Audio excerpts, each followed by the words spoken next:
Programang pangkaunlaran. Maraming pinagkukunang yaman ang bansa. Ngunit ang ibang pinagkukunang yaman ay pag-aari ng iilang kalahok lamang sa pamilihan. Nawawalan naman ng direktang akses ang ibang kalahok sa mga ito upang matugunan ang kanilang mga pangangailangan. Ang hindi maayos na distribusyon ng pagmamay-ari ng pinagkukunang yaman ay lumilikha ng inequality. Ang patuloy na pag-angat sa buhay ng ilan habang naghihirap ang ilan ay tanda ng inequality.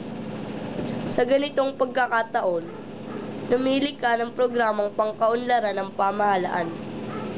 Isa sa mga pinakatanyag na programa sa Pilipinas ang Comprehensive Agrarian Reform Program o CARP. Isa sa mga layunin nito ay mailapat ang pagmamay-ari ng lupa sa mga magsasaka. Isinasagawa ito upang magkaroon ng direktang kontrol ang mga magsasaka sa lupa na kanila mismong nililinang.